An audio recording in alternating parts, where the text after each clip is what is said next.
If Nicole ever gave me a shot, I'd totally go for her. That's what he said while pouring the last glass of wine from the bottle I bought to celebrate our week.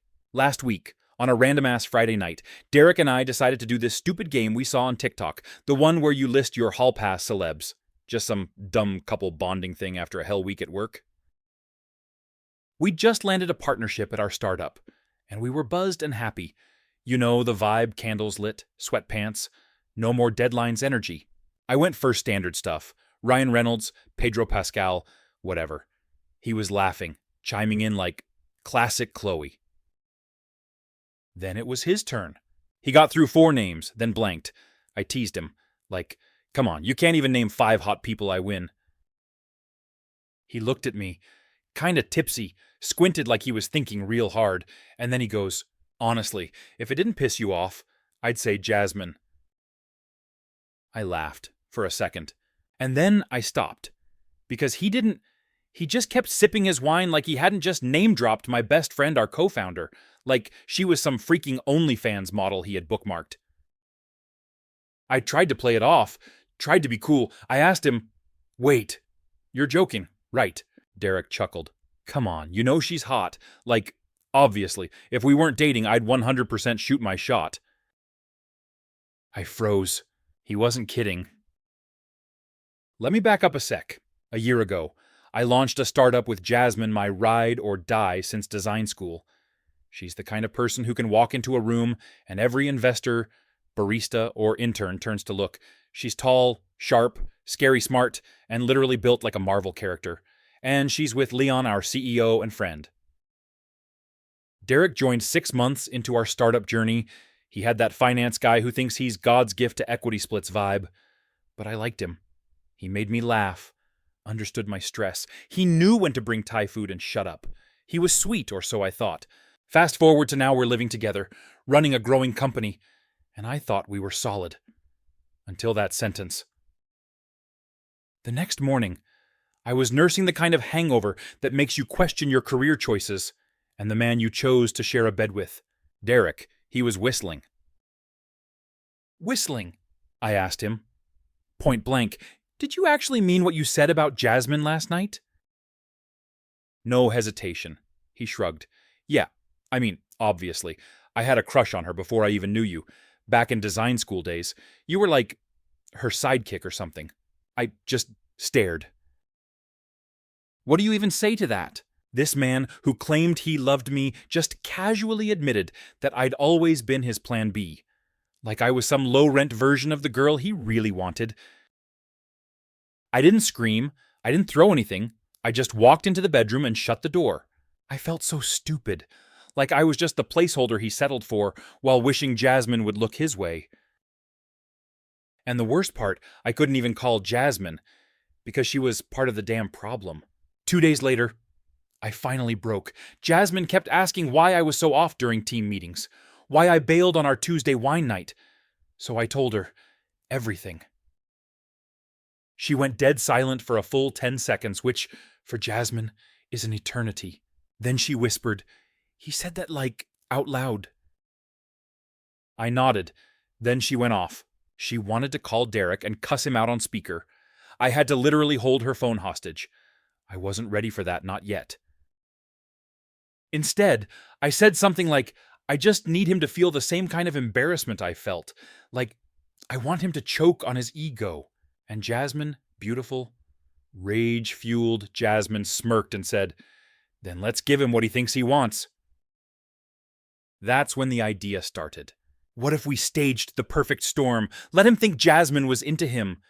Let him try something in front of Leon. We weren't just going to argue. We were going to let him destroy himself. Publicly. Like a clown, setting his own pants on fire and wondering why people laugh. And yeah, I know it's petty, but petty felt damn good compared to pathetic. That night, I made Derek his favorite dinner, miso salmon. White wine, the works. I apologized. I know, but hear me out. I told him I overreacted, that I was just feeling insecure, that Jasmine had also mentioned once that she thought he was hot just in passing. He lit up like a Christmas tree.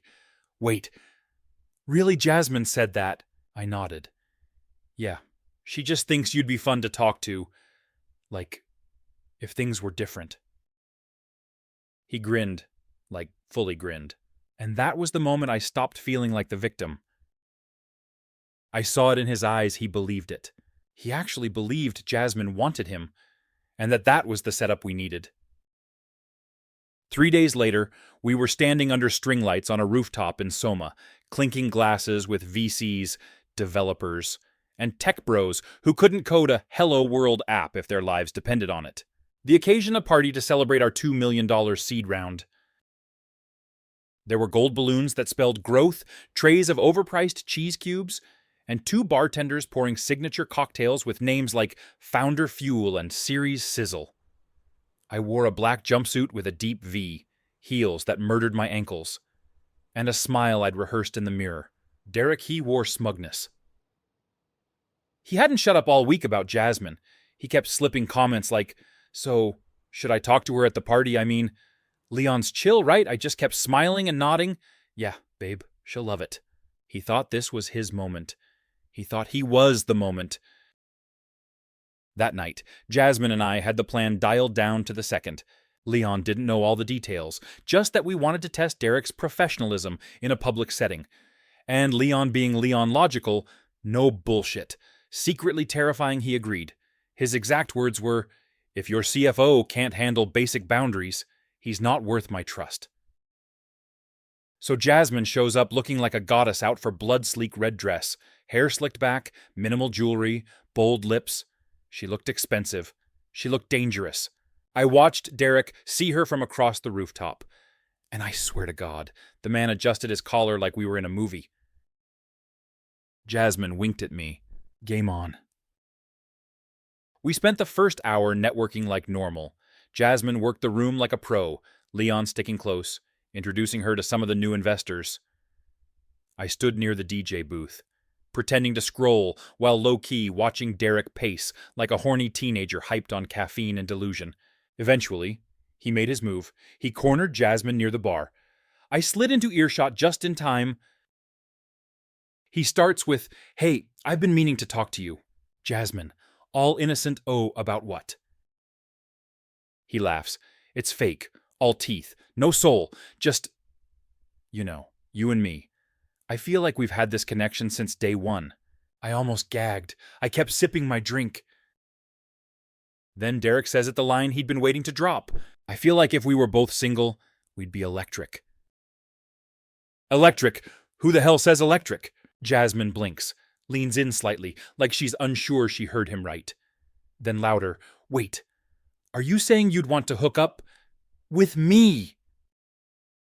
The entire conversation area goes quiet. People are turning to look. And right then, Leon appears. He steps in like a shadow made of judgment and disappointment, mind repeating that, "Derek." Derek blinks. Once, twice, then grins. Deadass grins. "Look, I just think we should be honest. Right, I mean, Jasmine's hot. She knows it. If Chloe's okay with it and she told me you're cool, I don't see the problem." Jasmine stares at him. Leon stares at him. I stare at him. And you can feel the shift in the air. Derek suddenly realizes the looks on our faces aren't matching the fantasy he built in his head. He glances at me, confused. "Wait, you said Jasmine was into me." I take a slow sip from my drink and say, "No, Derek, I said you think she is." Then Jasmine delivers the kill shot. "You're delusional, so..." Derek, "I've never once thought about you that way. And even if I were single, you wouldn't be my first, second, or 50th choice." I swear the guy turned gray. Leon, he just looks at Derek and says, "You're done. Don't come in Monday. We'll have HR email your exit paperwork." Derek starts sputtering. "Wait, hold on. This is a joke. Right, I'm being honest. You want honesty in a team, don't you?" Leon tilts his head. "There's honest, and then there's inappropriate. You just sexually harassed your co-founder in front of stakeholders. A couple investors overheard. One of them straight up walked away mid-drink. Another whispered to his assistant, and I saw her making a note on her phone." Derek turns to me, his eyes pleading now. Chloe, seriously, you planned this? I didn't deny it. I just said, you wanted to know what it's like to be real with people. Right now, you know. It only got messier from there. He tried to make a scene, but nobody was buying it. One of the bartenders literally turned the music up to drown him out. A developer offered him an Uber code. Jasmine just walked away like he didn't exist. Eventually, security asked him to leave. He did, yelling something about how we'd regret this, that he'd start his own company, that we were toxic feminists. Like, bro, the math isn't mathing. I spent the rest of the night sipping champagne with Jasmine and Leon. I should have felt triumphant. I thought I would. But sitting there watching him spiral out of control, I mostly just felt tired, like deep soul exhausted. This wasn't the revenge I imagined. This was just the truth, finally exposed. And still part of me wanted to ask him why. Why he would ruin something that was actually good. Why he couldn't see me when I was right in front of him. Why he chased the fantasy and burned the real thing down. But I didn't ask. I let silence do the talking. Later that night, Jasmine and I got back to my apartment. She crashed on my couch. Leon Ubered home. And I finally let the adrenaline fade. And the pain rolled in like a wave. He didn't just say he found her attractive. He said I was her sidekick, her understudy, her shadow. He said it like I should just accept it to be grateful he settled for me. That kind of thing. It stays with you. Around 3 a.m., my phone buzzed. A text from Derek. Hope you're happy. Got a nosebleed from stress. Might sue. Don't contact me. I stared at the screen for a while, then locked it without replying. I wasn't happy. Not yet. But I wasn't scared of him anymore, either. That counted for something. The next morning, I woke up to the smell of stale vodka and the soft clinking of ice in a glass. Jasmine was standing by the window with Leon's hoodie on, swirling a cup of iced coffee like she was stirring spells. She looked at me and said, "You good?" I wasn't, but I nodded. I dragged myself off the couch, every part of me sore, not physically, just emotionally bruised in all the quiet places. I checked my phone. 2 texts from Derek.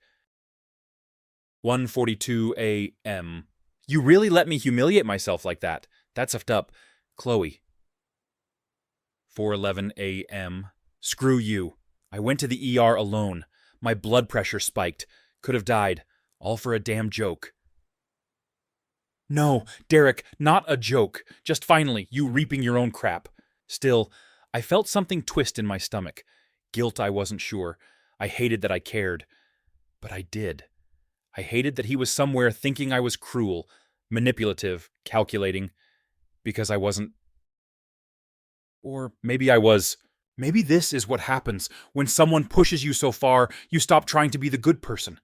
You just stop protecting them from themselves. That afternoon, I went back to our apartment not to talk, just to grab clothes and a few things. Jasmine came with me. I told her I'd go in alone. She waited downstairs, just in case. I unlocked the door and stepped into a place that didn't feel like mine anymore. It smelled like cologne, stale pizza, and ego. Derek was on the couch, still in yesterday's pants, scrolling through something on his laptop. He didn't even look up. I walked straight to the bedroom and started packing. Fast, efficient, robotic. And then, from the living room, I hear, "Don't you have anything to say?" I paused. Like what? Like maybe, "I'm sorry for orchestrating a takedown in front of investors. For fuck's sake. Chloe." I stepped out with a bag over my shoulder. "You humiliated yourself. Derek. Oh, please. You fed me lies. You knew exactly what would happen. You turned Jasmine into bait and me into the joke." "You turned yourself into the joke. You were supposed to be my partner." I just looked at him. "No, I was your placeholder." He followed me to the door. "You know I could press charges." "Right, that was defamation. Sabotage. You ruined my career." I smiled. Not smug, just tired. "Nah. You did that, all by yourself." I closed the door behind me and didn't look back. Jasmine and I crashed at her place for the next few nights. She offered me the guest room and an endless supply of healing snacks leftover cheesecake, edamame, and those fancy sparkling waters she always forgets she has. We didn't talk much at first. I think she was trying to give me space, which I appreciated. But on night 3, we sat in her kitchen at midnight, both of us in oversized teas, eating Lucky Charms straight from the box like teenage boys.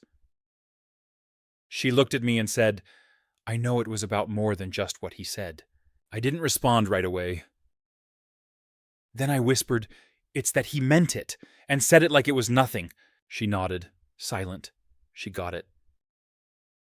It wasn't just about Jasmine being hotter or more desirable. It was about how easily Derek threw me under the bus, how quickly he reminded me I'd never been first pick. And hearing that from the person who's supposed to be your partner. That shasterisk to crack something deep. The next morning, I decided to file for separation. Not because he asked for a divorce, but because I deserved one. I called a lawyer Jasmine knew. The woman had a voice like warm steel and handled everything like it was just another Tuesday. She asked questions. I answered them. I cried once quietly when she asked about shared property. Derek had handled most of the lease stuff. I never even looked. I was too busy building the company while he pretended to manage operations. Now I realized he'd kept the power in subtle ways. A few days later, Derek finally sent a message that didn't sound like a toddler mid-tantrum. "I boxed up your photo albums, clothes, notebooks, whatever. You have until Sunday to get it, or I'm throwing it out. I'm not your storage unit."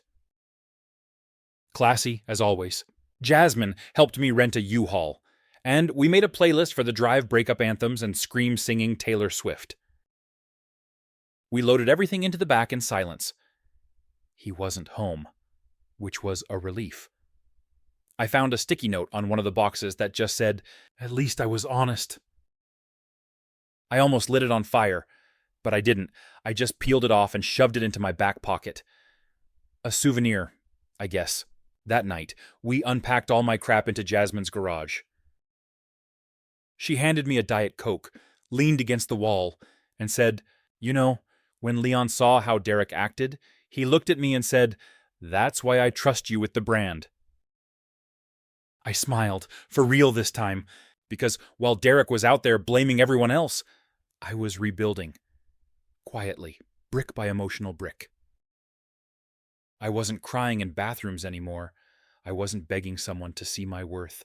I was learning what it meant to be respected without begging for it. I didn't hear from Derek for weeks, not until he got served. My lawyer sent over the papers, and within an hour, he was in my inbox. "You're going to regret this. You really think this will make you look good in court?" I didn't reply. Instead, I posted a photo on Instagram of Jasmine and me in the new office space we'd secured. Caption, "Some bridges burn themselves. All you have to do is stop putting out the fire." Leon liked it. So did 2 of our angel investors. Even Derek's ex-assistant left a fire emoji. Petty maybe. But damn, it felt good. 2 days later, I got a package in the mail. No note, just the old coffee mug I used to keep on my desk, the one Derek gave me when we first moved in together. It said, "Kick-ass women build kick-ass empires." I dropped it straight into the trash. Because I didn't need reminders of who I used to be to remember who I was becoming. By the end of the week, I was sleeping through the night again. No texts, no chaos, no second guessing, just silence and peace. Finally, 2 weeks post-breakup, and I finally had a key to Jasmine's place, my own drawer in the guest bathroom, and a semi-functional sleep schedule. The emotional noise in my head was turning into a low, static hum instead of full-blown screaming. I wasn't okay, but I was upright, and that had to count for something. We'd been working out of a WeWork temporarily while figuring out our next steps. Jasmine handled the investor calls. I focused on product design and pretending I wasn't low-key unraveling inside. That's the thing no one tells you. Breakups don't just end, they echo. Especially when the person you left was entangled in your business, your home, your damn toothpaste, and worse. They linger in silence, the kind that makes you question whether you were the villain all along. Then one morning, while Jasmine was in a pitch meeting, I got an email. Subject line, press request re Derek Rhodes. I opened it, heart thudding. Some mid-tier tech blog was writing a piece on startup culture and professional boundaries.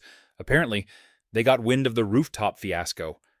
They'd heard Derek had been fired in public. They wanted my comment. I sat there for 5 whole minutes, just staring at the blinking cursor. A part of me wanted to tell them everything. Every gross comment, every red flag, every subtle dig dressed as a compliment. But another part of me, the one that had been through enough therapy TikToks to know better, just closed the email. I didn't need to clap back through a blog post. My silence was loud enough.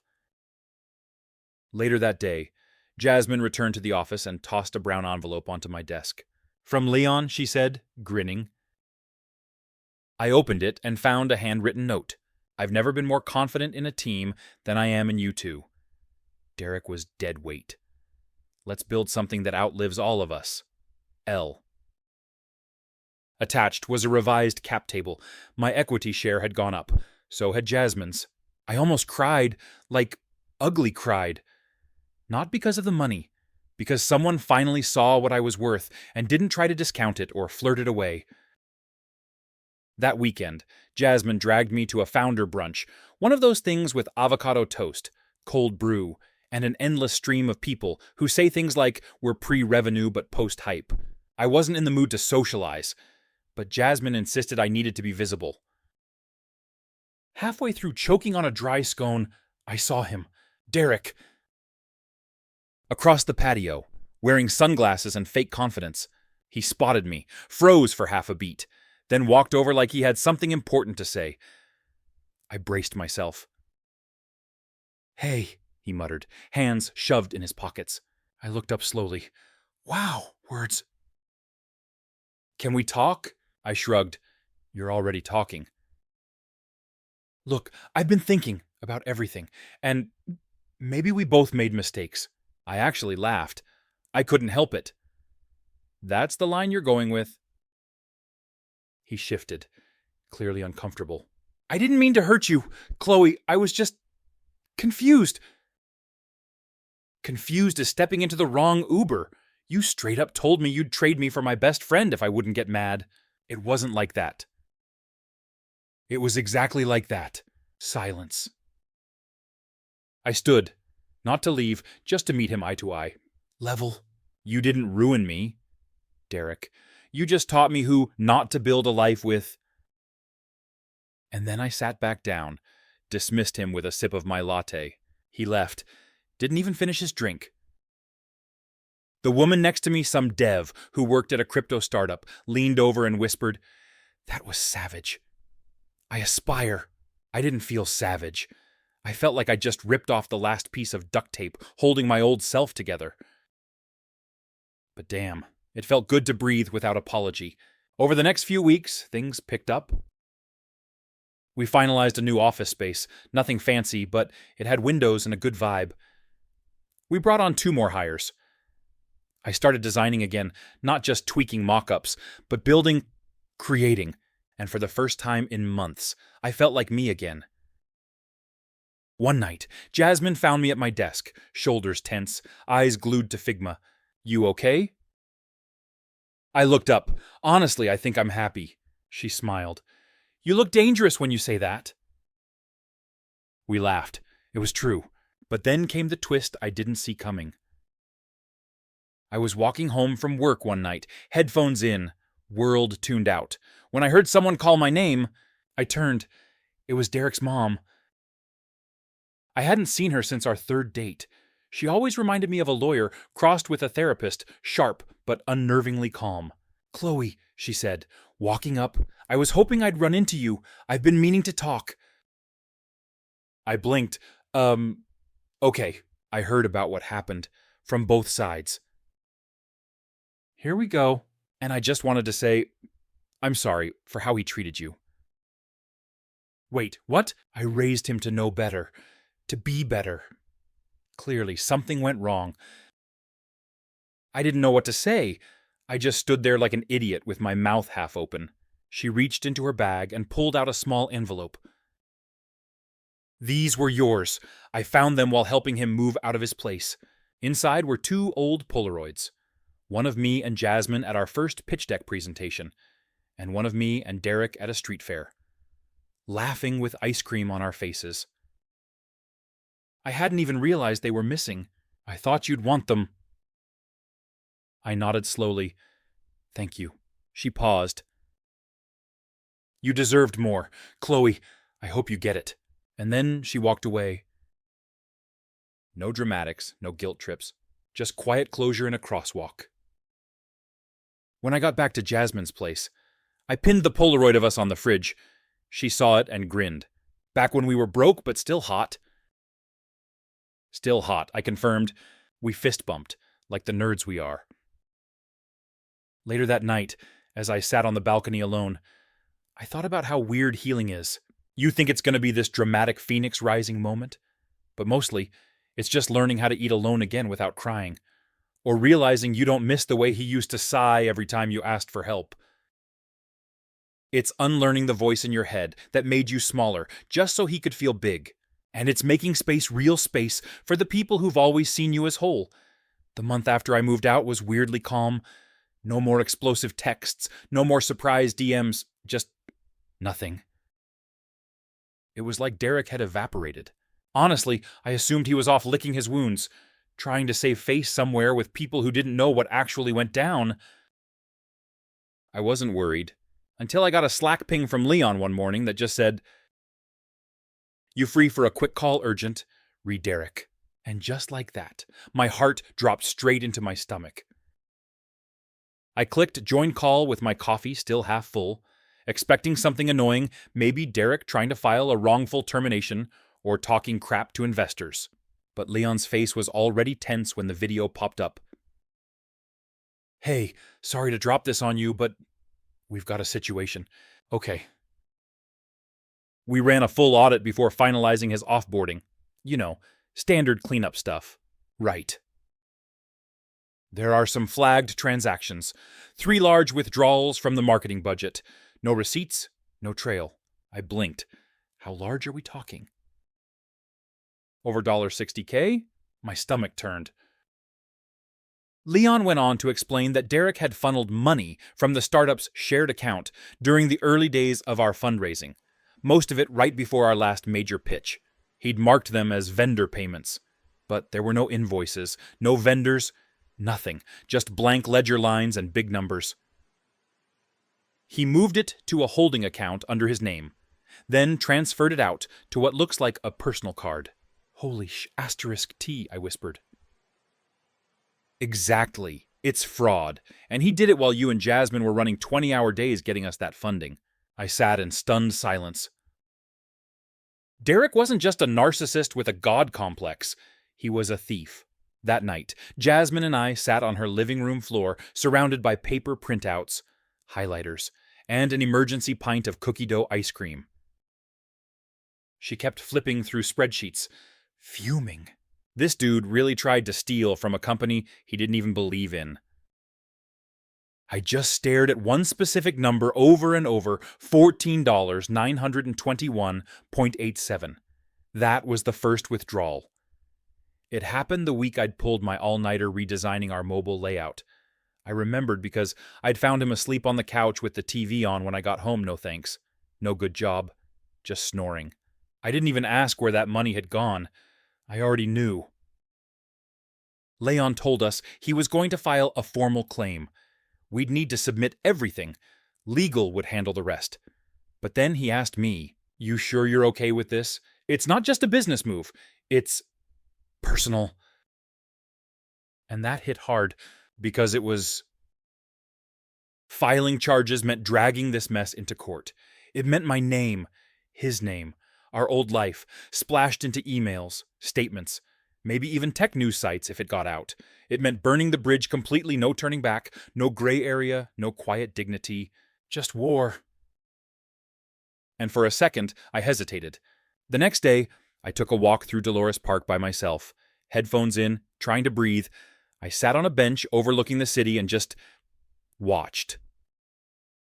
Dogs chasing frisbees, kids rolling down grassy hills, couples bickering over picnic blankets, normal ****, peaceful ****.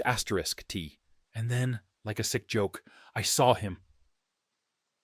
Derek, across the park, laughing with a group of people, beer in hand.